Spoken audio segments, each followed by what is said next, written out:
দীর্ঘদিনের জল্পনা কল্পনার অবসান ঘটিয়ে বিসিবি ৫ বছরের জন্য চূড়ান্ত ৫টি দলের নাম ঘোষণা করেছে।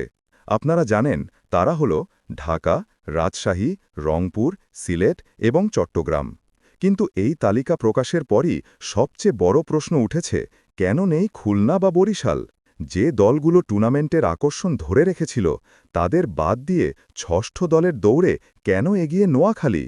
আজ আমরা এই কঠিন বাস্তবতা এবং বোর্ডের ভবিষ্যৎ পরিকল্পনা নিয়ে গভীর বিশ্লেষণ করব।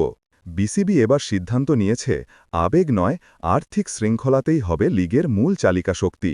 অতীতে অনেক ফ্র্যাঞ্চাইজি প্লেয়ারদের পারিশ্রমিক বা বোর্ডের পাওনা সময় মতো দিতে পারেনি।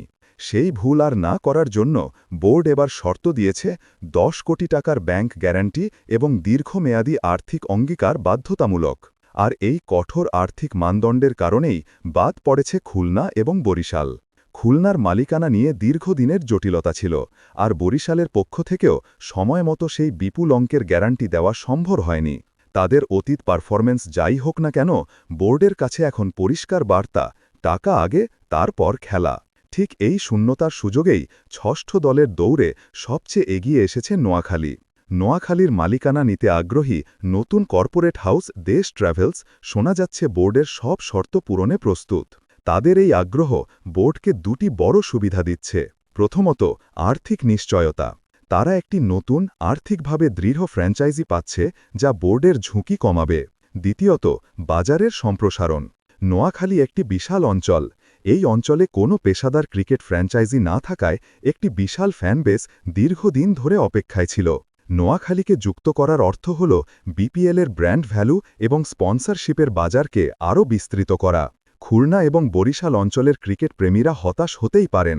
মেহেদী হাসান মিরাজের মতো তারকা খেলোয়াড়দের জন্মভূমি খুলনার। বরিশালও গত কয়েক বছরে দুর্দান্ত পারফরমেন্স দেখিয়েছে, কিন্তু তাদের ফিরে আসার পথ এখন খুব কঠিন। তাদের একমাত্র সম্ভাবনা হল আগামী ৩০ নভেম্বরের প্লেয়ার্স ড্রাফটের আগে নতুন এবং অত্যন্ত সচ্ছল কোনো মালিকের আবির্ভাব। সেই মালিককে অত্যন্ত দ্রুততার সঙ্গে সব আর্থিক শর্ত পূরণ করতে হবে, কিন্তু এত অল্প সময়ে সেই ধরনের বিনিয়োগ আসা প্রায় অসম্ভব।